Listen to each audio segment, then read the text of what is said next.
దేశానికి customer care చేసిన నష్టం 4.6 లక్షల కోట్లు. అదెలానంటే సరదాగా మీకు అంకెను చెబుతాం, మరోలా అనుకోకండి. ఆ అంకెను పేపర్ మీద రాసే ప్రయత్నం చేయండి. ఇంతకు ఆ అంకె ఎంతంటారా? 1500 కోట్లు. మొదటిసారిలోనే ఈ భారీ సంఖ్యను సరిగా రాసేవారు వేళ్ల మీద లెక్కించొచ్చు. చివరకు ఈ మాట చెబుతున్న నేను కూడా రాయలేకపోవచ్చు. ఎందుకిదంతా అంటే అంత భారీ అంకెకు ఒక లెక్క ఉంది. అదేమంటే ఏదైనా సమస్య ఎదురైనప్పుడు కస్టమర్ కేర్ కు ఫోన్ చేస్తాం. సదరు కస్టమర్ కేర్ విభాగం కస్టమర్లను వెయిటింగ్ లో ఉంచే కాలాన్ని లెక్క కట్టి యావత్ దేశం ఒక ఏడాది వ్యవధిలో నష్టపోతున్న గంటల్ని చూస్తే ఈ భారీ అంకె తెర మీదికి వస్తుంది. 2023 ఏడాదిలో భారతదేశం మొత్తంలో అన్ని రంగాలకు చెందిన కస్టమర్ కేర్ సెంటర్లకు ఫోన్ చేసి ఆన్సర్ ఇవ్వటం, సమస్యను పరిష్కరించే విషయంలో కస్టమర్ కేర్ విభాగం వారు ప్లీజ్ వెయిట్ చేయండి కాల్ కనెక్ట్ అయితే సదరు కాల్ సెంటర్ విభాగానికి చెందిన వారు కాస్త హోల్డ్ లో ఉండమని అనడం చూస్తుంటాం. అలా అడిగే వారి కారణంగా వారు పెట్టే హోల్డ్ను లెక్క కడితే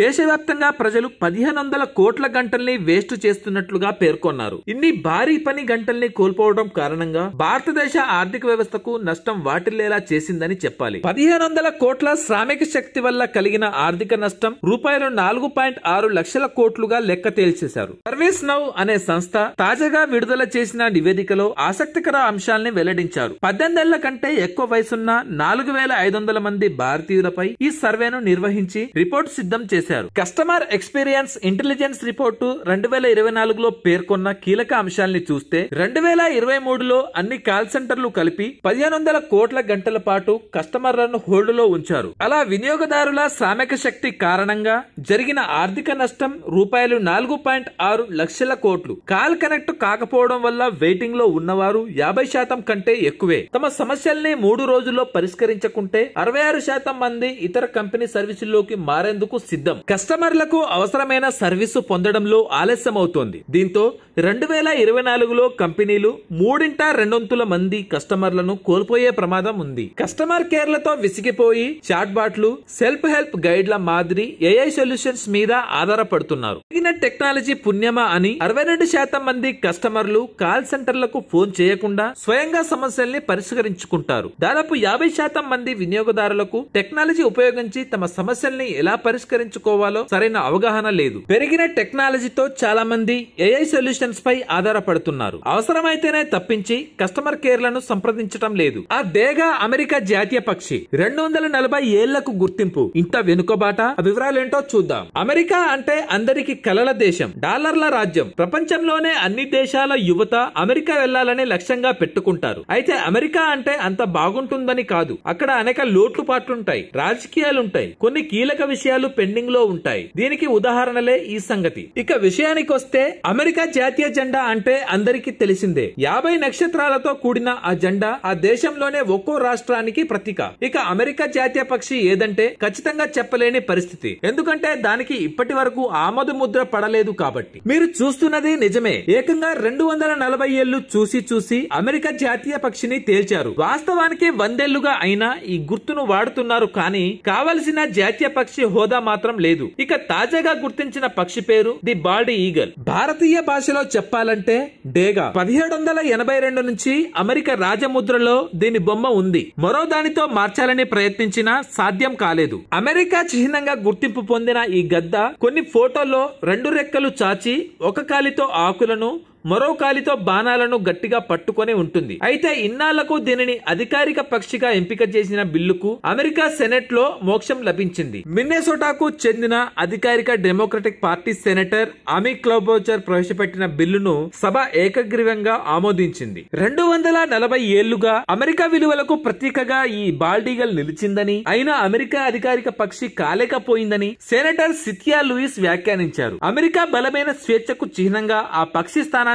మరింత బలోపేతం చేసిందని పేర్కొన్నారు. లూయిస్ ఈ బిల్లును సహప్రయోజకులుగా వివరించారు. సెనెట్ ఆమోదంతో త్వరలోనే ప్రతినిధుల సభ కూడా ఆమోదించి అధ్యక్షుడి సంతకంతో చట్టంగా రూపొందనుంది. ద బాల్డ్ ఈగల్ అలెక్సా మిన్నెసోటాలో అధికం. అమెరికా ఓ దేశంగా ఏర్పడిన కొత్తలో బాల్డ్ ఈగల్ నే గుర్తుగా ఎంచుకున్నారు. అందులోనూ బాల్డ్ ఈగల్ కు అమెరికా స్వస్థలం. అయితే 1940లో కానీ వీటిని వేటాడడం నిషేధించలేదు. అమెరికా పొరుగు దేశాలైన కెనడా, మెక్సికోలో కూడా ఈ బాల్డ్ ఈగల్ కనిపిస్తాయి. భారత్ పై వాటర్ బాంబుకు చైనా సిద్ధం. ఆ వివరాలేంటో చూద్దాం. సరిహద్దుల్లో తన పప్పులు ఉడకకపోవడంతో చైనా బరితెగిస్తోంది. గతంలో మాదిరిగా భారత్ ను సైనికంగా బలహీనంగా లేదని గ్రహించిన చైనా కొత్త కుయుక్తులు పన్నుతోంది. ప్రకృతితో చెలగటమాడుతూ భారత్ ను నాశనం చేయాలని చూస్తోంది. ఇందులో భాగంగా అతిపెద్ద నదుల్లో ఒకటైన బ్రహ్మపుత్ర నదిని చైనా లక్ష్యంగా పెట్టుకున్నట్లు తెలుస్తోంది. హిమాలయాల్లోని మానస సరోవర్ ప్రాంతంలో జన్మించిన బ్రహ్మపుత్ర నది భారత్ లో ప్రవేశించడానికి ముందు చైనాలో ప్రవహిస్తోంది. అక్కడి నుండి భారత్ లో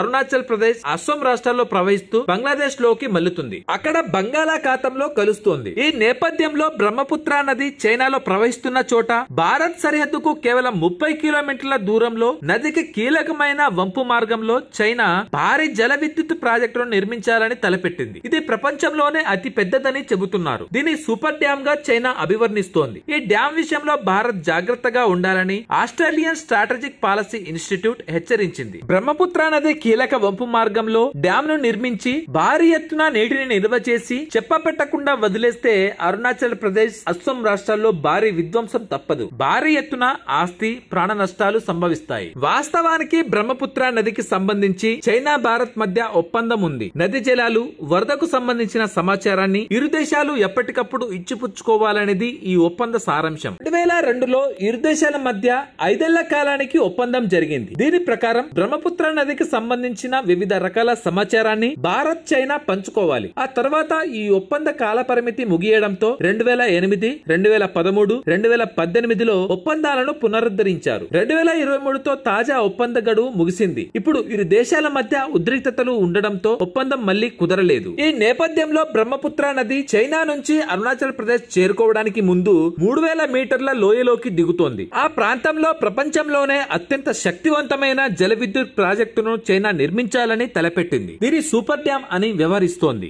ఈ డ్యామ్ భారత్ కు తీవ్ర ముప్పును కలిగిస్తుంది. డ్యామ్ నుంచి చైనా పెద్ద ఎత్తున నీటిని విడుదల చేస్తే అరుణాచల్ ప్రదేశ్ లో తీవ్ర వరదలు సంభవిస్తాయి. భారతదేశానికి గణనీయమైన నష్టం కలుగుతుంది. భారత సరిహద్దు నుంచి కేవలం 30 కిలోమీటర్ల దూరంలోనే ఈ డ్యామ్ ఉంటుంది. ఇది ఏ సమయంలోనైనా వాటర్ బాంబ్ మాదిరిగా అధిక మొత్తంలో నీటిని విడుదల చేయగల సామర్థ్యాన్ని కలిగి ఉంటుంది. చైనా ఈ డ్యామ్ ను భారత్ ను దెబ్బతీయడానికే నిర్మిస్తుండటంతో దీనివల్ల అస్సాం, అరుణాచల్ ప్రదేశ్ లో తీవ్ర విధ్వంసం తప్పదని అభిప్రాయాలు వ్యక్తమవుతున్నాయి. ఆ డ్యామ్ కు దిగువ ప్రాంతాలకు భయంకరమైన ముప్పు తప్పదనే భయాందోళనలు వ్యక్తమవుతున్నాయి. మానవ మెదడులో ఈ చిప్ దొబ్బేయదు. ఆ వివరాలేంటో చూద్దాం.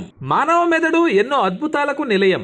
మనుషులకు, జంతువులకు ఉన్న తేడా మెదడే. మానవుల మెదడు ఎంతో విజ్ఞానానికి, ఆవిష్కరణలకు కారణమైంది. ఇంకా మరెన్నో అద్భుతాలు చేయడానికి అది తన సంకేతాలను పంపుతూనే ఉంటుంది. ఈ నేపథ్యంలో మానవ మెదడు పరిణామ క్రమంలో మరో అద్భుతం ఆవిష్కృతమైంది. మానవ మెదడులో ఎలక్ట్రానిక్ చిప్ ను అమర్చే ప్రయోగాల్లో కీలక పురోగతి సాధ్యమైంది. తాజాగా ఇంకో వ్యక్తికి ఎలక్ట్రానిక్ చిప్ ను అమర్చారు. ఈ విషయాన్ని న్యూరాలింక్ అధినేత ఎలాన్ మస్క్ ప్రకటించారు. ఒక వ్యక్తిలోకి 10 చిప్పులను ప్రవేశపెట్టొచ్చు. ఇన్స్టాల్ అయ్యాక మెదడు నుంచి విద్యుత్ సంకేతాలను పంపడం, అందుకోవడం, ప్రేరేపించడం వంటి విధులను చిప్ నిర్వహిస్తోంది. వాటిని కంప్యూటర్లు విశ్లేషించగలిగే ఆల్గరిథంలుగా మారుస్తుంది. మానవ మెదడులో తొలి చిప్ ను విజయవంతంగా అమర్చినట్లు జనవరి చివరిలో న్యూరాలింక్ ప్రకటించిన సంగతి తెలిసిందే. ప్రస్తుతం క్లినికల్ ట్రయల్స్ జరుగుతున్నాయి. ఇందులో భాగంగా ఈ ఏడాది చివరి నాటికి మరో 8 మందికి మెదడులో ఎలక్ట్రానిక్ చిప్ ను అమర్చనున్నారు. కాగా న్యూరాలింక్ చిప్ ను ఇప్పటికే పందులు, కోతులు విజయవంతంగా పరీక్షించారు. ఎలక్ట్రానిక్ చిప్ అమర్చిన రెండో వ్యక్తి పేరును తెలియనీయడం లేదు. అలాగే అతడికి ఈ చిప్ ను ఎక్కడ అమర్చారో కూడా చెప్పకుండా రహస్యంగా ఉంచారు. వెన్నుపూస, మెదడు సంబంధించిన సమస్యలకు మెదడులో ఎలక్ట్రానిక్ చిప్ అమర్చడం ద్వారా పరిష్కారం చూపవచ్చని చెబుతున్నారు. ఈ క్రమంలో తాజాగా రెండో వ్యక్తిలో అమర్చిన చిప్ లోని 400 ఎలక్ట్రోడ్లు చురుగ్గా పనిచేస్తున్నాయని తేలింది. తాజాగా ఒక పాడ్కాస్ట్ లో న్యూరాలింక్ అధినేత ఎలాన్ మస్క్ ఈ చిప్పును గురించి వివరించారు. మానవ మెదడులో చిప్పును అమర్చే విధానం, రోబోతో చేసే శస్త్రచికిత్సకు సంబంధించిన విషయాలను ఆయన పంచుకున్నారు. ఇందులో చిప్ అమర్చబడిన మొదటి వ్యక్తి ఆర్బాగ్ కూడా పాలు పంచుకున్నాడు. చిప్ అమర్చాక తాను మొదట్లో కొన్ని ఆరోగ్య సమస్యలు ఎదుర్కొన్నానని ఆర్బాగ్ తెలిపాడు. అతడికి అమర్చిన చిప్ లోని ఎలక్ట్రోడ్లు బయటికి వచ్చేశాయి. దీంతో ఆ సమస్యను న్యూరాలింక్ సరిచేసింది. ఇది మినహా ఇతర సమస్యలు ఏమీ ఆర్బాగ్ కు ఎదురు కాలేదు. మానవ మెదడులో ప్రవేశపెడుతున్న ఈ చిప్ అత్యంత సురక్షితమైనదని, విశ్వసనీయమైనదని న్యూరాలింక్ చెబుతోంది. చిప్ అమర్చుకున్న రెండో వ్యక్తి ఆర్బాగ్ విజయవంతంగా చాలా వేగంగా కంప్యూటర్ ఆన్ చేసినట్లు తెలిపింది. అలాగే చిప్ అమర్చబడిన ఒక కోతి వీడియో గేమ్ కూడా ఆడిందని వెల్లడించింది. కాగా మానవ మెదడులో అమర్చిన చిప్ 8 మిల్లీమీటర్ల వ్యాసాన్ని కలిగి ఉంటుంది. వెంట్రుక లాంటి సన్నని ఎలక్ట్రోడ్లు అందులో ఉంటాయి. పుర్రెలో చిన్న భాగాన్ని తొలగించి దీన్ని అమరుస్తారు. ఒక చిప్ లో 3000కు పైగా ఎలక్ట్రోడ్లు ఉంటాయి. ఇవి మెదడులోని న్యూరాన్ల మధ్య ప్రసారమవుతున్న సందేశాలను గుర్తించి చిప్పునకు పంపుతాయి. Thanks for watching.